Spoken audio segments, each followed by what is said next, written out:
Presidente do STF, ministra Carmen Lúcia, determina bloqueio de contas de empresa investigada por desvios de 34 milhões de reais no Rio Grande do Norte. E você vai ver também. Operação Lava Jato. Balanço divulgado pelo STF revela mais de 800 processos e 3.500 decisões e despachos do ministro Edson Fachin. Operação Zelotes. Depoimento do ex-presidente Lula é marcado para fevereiro. Justiça Federal em Brasília suspende decisão que liberava tratamentos e terapias de conversão sexual. Após ser condenado a 10 anos de prisão, coronel do Exército perde patente por desviar 10 milhões de reais de quartel no Rio de Janeiro. STJ decide que banco não precisa indenizar cliente roubado após sair da agência. Essas e outras notícias agora, no Jornal da Justiça.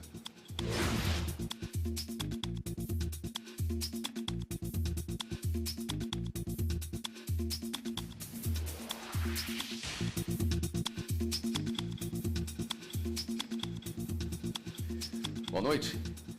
Ministra Carmen Lúcia, presidente do STF, determina bloqueio de contas de empresa investigada por desvios de recursos no Rio Grande do Norte. A repórter Ana Paula Ergang tem os detalhes ao vivo do STF. Boa noite, Ana Paula. Boa noite, William. Boa noite a todos. A ministra Carmen Lúcia suspendeu decisão do Tribunal de Justiça do Rio Grande do Norte, que havia determinado o desbloqueio de 155 milhões de reais de uma construtora. A empresa é acusada de ter sido beneficiada por desvio de recursos do IDEMA, o Instituto de Meio Ambiente do Estado.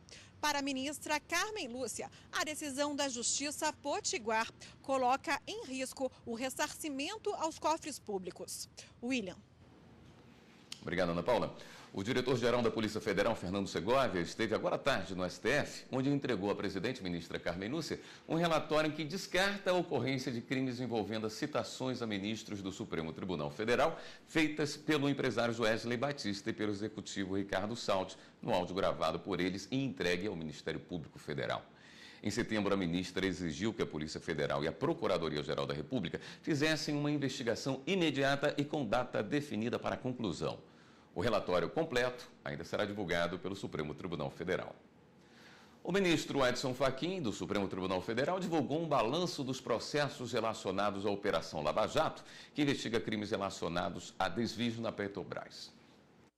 O relatório revela um total de mais de 800 processos instaurados, 3.500 decisões e despachos proferidos e 4.000 petições ajuizadas pela Defesa e pelo Ministério Público. Os números impressionam. A Operação Lava Jato teve 183 inquéritos instaurados no Supremo Tribunal Federal desde seu início e atualmente 140 tramitam no tribunal. Desde que assumiu a relatoria da Lava Jato em fevereiro deste ano, o ministro Fachin recebeu 125 inquéritos, 67 em tramitação no gabinete dele.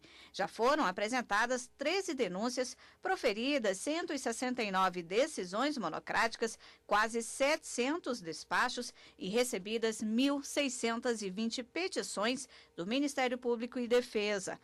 Há 5 ações penais em andamento e 3 delas em fase final de tramitação. Nessas ações foram ouvidas 73 testemunhas e réus. Também foram homologadas 113 colaborações premiadas no Supremo Tribunal Federal. A presidente do STF, ministra Carmen Lúcia, homologou 78, o ministro Teori Zavascki 25 e o ministro Edson Fachin 8. Justiça Federal marca depoimento do ex-presidente Luiz Inácio Lula da Silva na Operação Zelotes para fevereiro do ano que vem. O ex-presidente vai ser ouvido em Brasília no processo em que é réu junto com um dos filhos dele por tráfico de influência, lavagem de dinheiro e organização criminosa na compra de caças suecos. O interrogatório do ex-presidente Lula foi marcado pelo juiz Valisney de Oliveira, da 10ª Vara Federal em Brasília. O ex-presidente será ouvido na manhã do dia 20 de fevereiro. Esse interrogatório já havia sido adiado por decisão do Tribunal Regional Federal da 1ª Região, que entendeu que Lula deve ser ouvido somente após o depoimento de todas as testemunhas. A defesa de Lula indicou cerca de 80 testemunhas nesse processo, o que foi considerado pela Justiça uma tentativa de adiar ao máximo o julgamento. A denúncia é resultado de investigações sobre compra pelo governo federal de 36 caças suecos e sobre a aprovação no Congresso de uma medida provisória que envolveu incentivos fiscais a montadoras. De acordo com o MPF, os crimes teriam sido praticados entre 2013 e 2015, quando Lula, como ex-presidente, teria participado de um esquema para beneficiar empresas junto ao governo Dilma Rousseff. Lula é réu nesse caso por tráfico de influência, organização criminosa e lavagem de dinheiro, junto com seu filho Luiz Cláudio Lula da Silva e os lobistas Mauro Marcondes e Cristina Maltoni. O filho de Lula e os lobistas serão ouvidos no mesmo dia. O ex-presidente sempre negou todas as acusações. Ele também nega ter influenciado a aprovação da medida provisória e a escolha dos caças suecos pelo Brasil. Justiça Federal em Brasília suspende decisão que liberava tratamentos e terapias de conversão sexual. Repórter Fernanda Porto tem os detalhes. Fernanda, boa noite. Boa noite, William. Boa noite a todos. A nova decisão prevê que pessoas em conflito com a orientação sexual possam receber atendimento em consultórios. Profissionais também podem promover estudos especializados. No entanto, fica proibido a divulgação ou a publicidade de tratamentos específicos. A decisão determina também que psicólogos não tratem o tema como doença. Na primeira sentença, em setembro, o juiz Valdemar Cláudio de Carvalho tinha afirmado que alguns dispositivos do Conselho Federal de Psicologia poderiam ser mal interpretados em relação à orientação sexual. William. Obrigado, Fernanda. O Superior Tribunal Militar decretou a perda do posto e da patente de um coronel do Exército condenado no ano passado a mais de 10 anos de prisão por estelionato.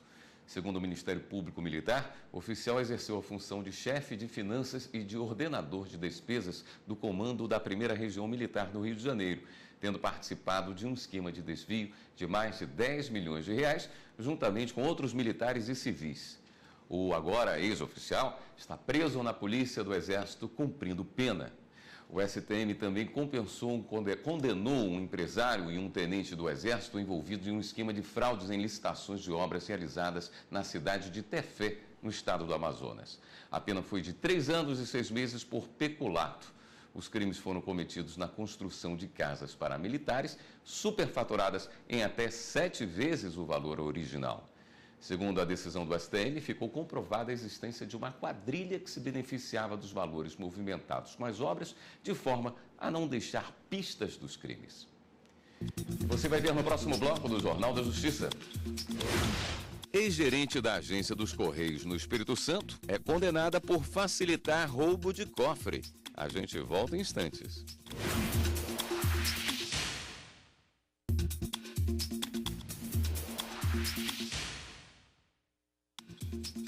A Justiça condenou por peculato uma ex-gerente dos Correios que trabalhava no Espírito Santo. De acordo com o Ministério Público Federal, ela teria facilitado o roubo de um cofre com mais de R$75 mil.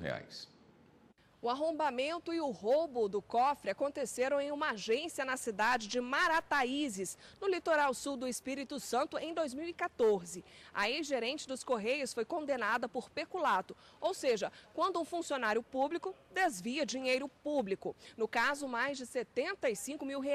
Ela vai ter que prestar serviços à comunidade e pagar multa de 30 salários mínimos. Segundo o Ministério Público Federal no Espírito Santo, embora a ex-gerente não tenha participado diretamente do crime, teria sido a autora. 2 semanas antes do roubo, ela foi até a casa de uma funcionária que fazia a limpeza da agência e ofereceu R$5 mil para a mulher participar do assalto. Também foi apurado que a ex-gerente tentou modificar a cena do crime e teria feito a limpeza da maçaneta da porta onde ocorreu o roubo. Ainda de acordo com o MPF, um dia antes do crime, a ex-gerente estava em período de férias, mas mesmo assim estava presente e foi a última pessoa a deixar a agência.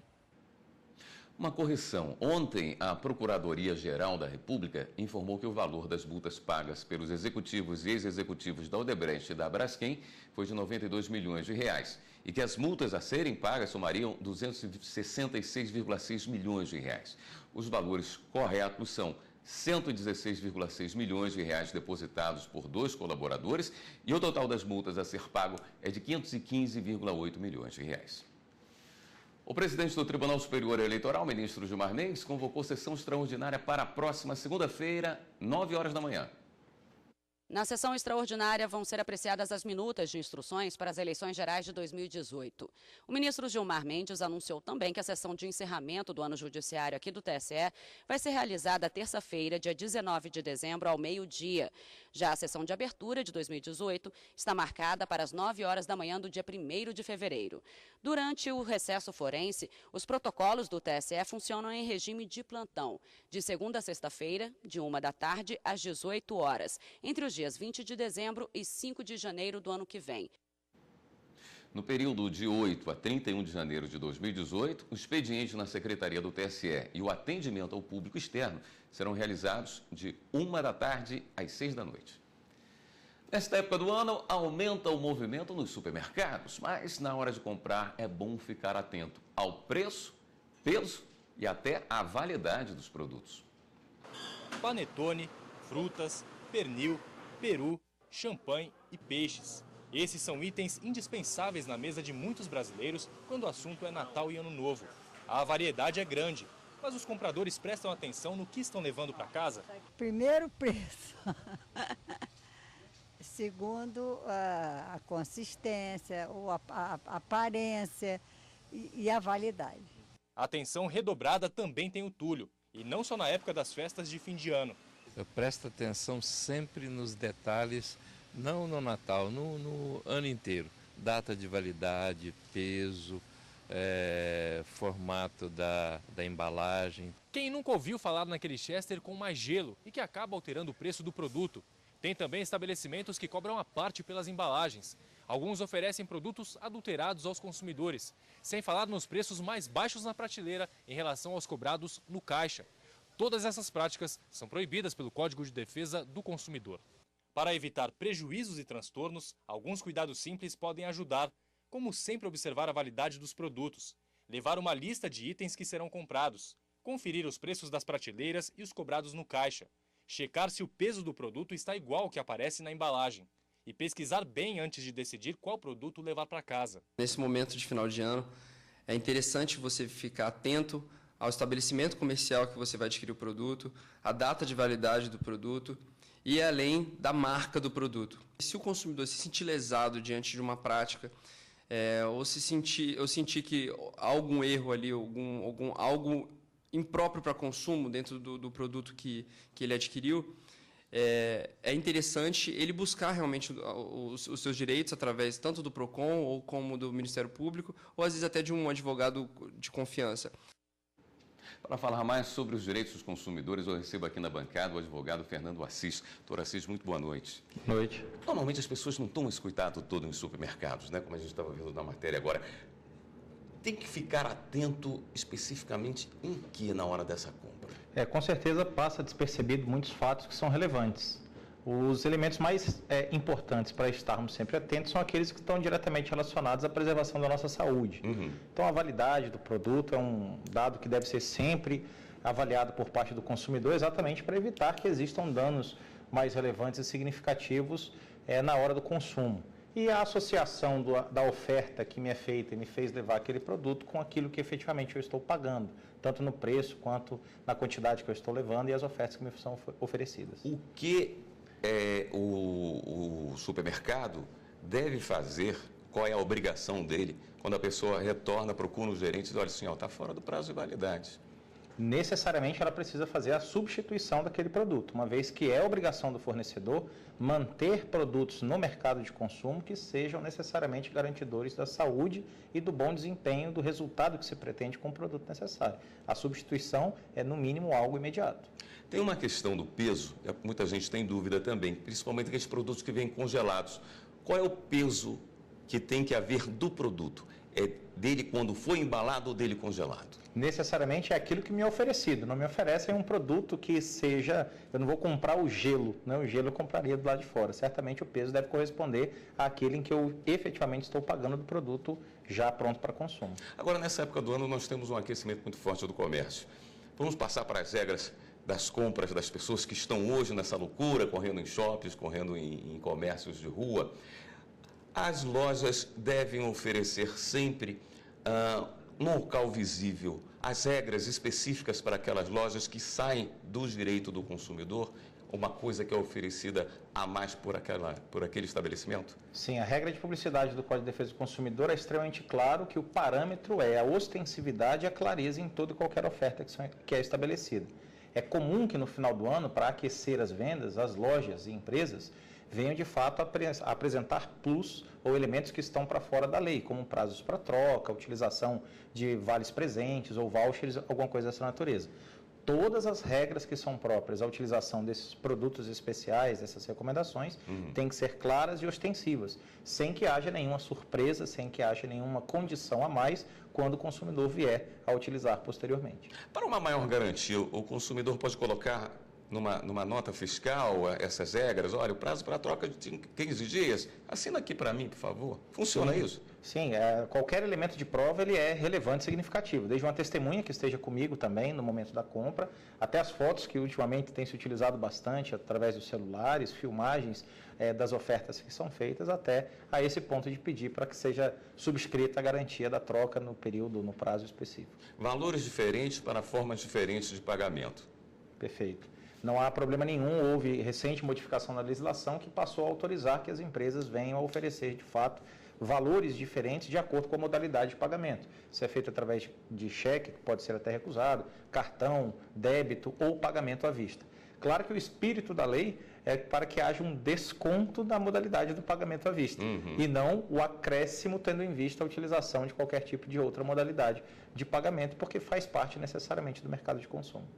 É obrigatório o valor, o preço nas vitrines também, além das gôndolas? Com certeza. Toda a exposição deve demonstrar de modo claro qual é o preço que está sendo pago ou que é exigido para se levar àquela oferta específica, aquele produto específico. E qualquer divergência de preço vale aquele que é o menor em benefício do consumidor.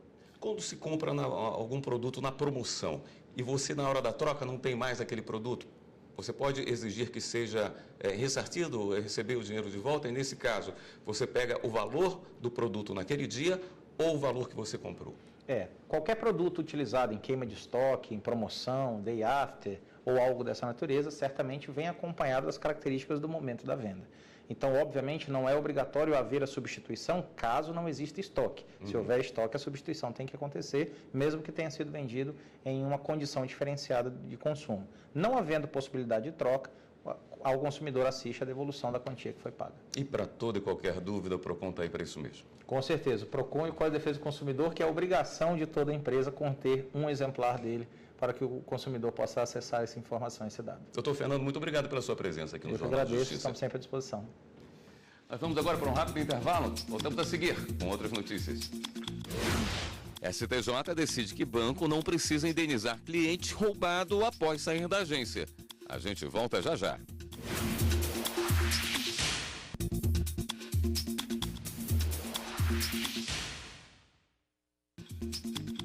O Superior Tribunal de Justiça decide que banco não tem de indenizar cliente roubado fora da agência. O crime aconteceu na saída de uma agência bancária em Americana, São Paulo.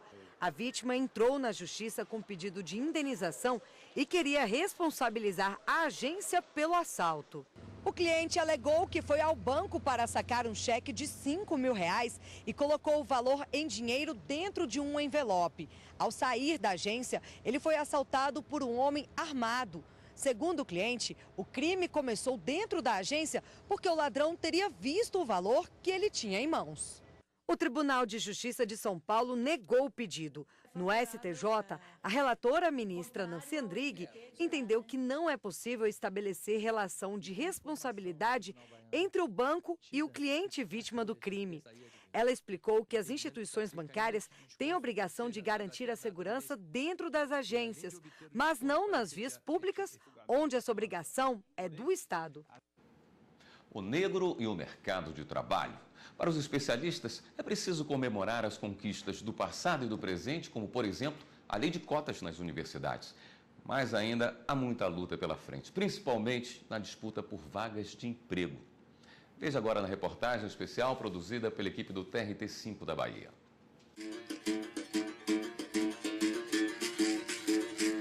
Raça, ritmo e cor.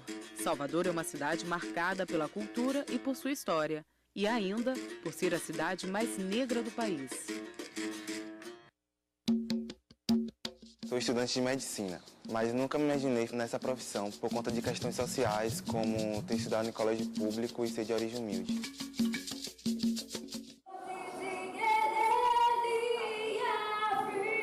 Tenho como objetivo ser professor de dança. Para entrar no mercado de trabalho, eu acho que um dos maiores desafios é as seleções. Porque nos dias de hoje eles selecionam mais as pessoas brancas, então os negros ficam como últimas opções. A história do negro no Brasil é a própria história do trabalho no país.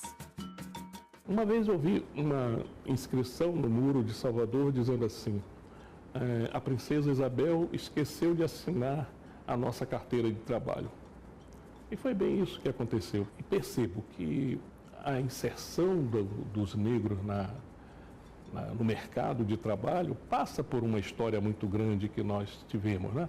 Tivemos mais de 2 séculos de escravidão, tivemos depois a servidão. Então nós temos um ranço. Nós, que eu digo, não são as pessoas brancas, são as pessoas brancas e negras também. Então nós temos um ranço, nós carregamos isso, essa história no nosso espírito. Para a gente é importante pensar que esse é um país também que tem um silêncio em torno de uma abolição inconclusa, né? Esse é um país que fez a abolição, mas a população negra saiu com a mão na frente e outra atrás. Não existiu políticas para dar a virada pós quase 400 anos de sistema escravista. Essa situação ela continua deixando suas fraturas na sociedade brasileira. O racismo nas empresas foi exposto em uma pesquisa do Instituto Ethos de 2016. As pessoas negras no país ocupam apenas 3,6% dos cargos de gerência e 4,7% estão no quadro de executivos de grandes empresas. Por outro lado, 57% das vagas de baixa exigência profissional são ocupadas majoritariamente por negros. Não há dúvida que há uma distinção, sim. Há uma certa resistência na aceitação. Graças a Deus, isso vem mudando. A gente já percebe com toda clareza que vem mudando, mas ainda existe essa resistência, esse obstáculo maior em razão da cor da pele das pessoas. Minha mãe não me apoiou muito porque ela sabia que era um curso difícil para fazer, ela não acreditava muito em mim e quase ninguém acreditou, só eu mesmo. Assim. Com 7 meses de estudo eu fiz a prova e consegui ser aprovado em 6 faculdades de medicina. Nos últimos 15 anos, políticas afirmativas de reparação tentam mudar esse cenário. O gestor, seja nos concursos, nos estados, nos municípios, ele ou ela é obrigado a aplicar as cotas. Então é a primeira vez que, em muitos casos, a gente está quebrando verdadeiras dinastias de presença quase que exclusivamente branca em órgãos que nunca teve uma pessoa negra numa posição de decisão. Na condição de primeira e única reitora negra na época do Brasil, eu sentia justamente essa exclusão. Por que eu sou a única no século XX? Isso prova toda a exclusão desse processo educacional, esse processo de uma sociedade excludente que faz com que nós tenhamos uma linha divisória. Até aqui você pode, daqui para cá você não pode. Se eu não conseguir trabalhar em uma instituição privada, eu vou fazer concursos públicos, porque aí eu entrarei legalmente.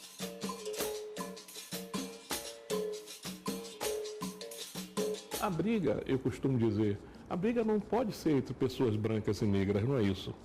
Mas a briga precisa existir entre o passado e o futuro. E essa briga é feita no presente. O que é que o negro jovem precisa fazer? Primeiro, estudar. Sair da inércia de que não vai para lugar nenhum. Vai. O único caminho é a qualificação, a capacitação. Quanto mais você souber, mais oportunidade você terá.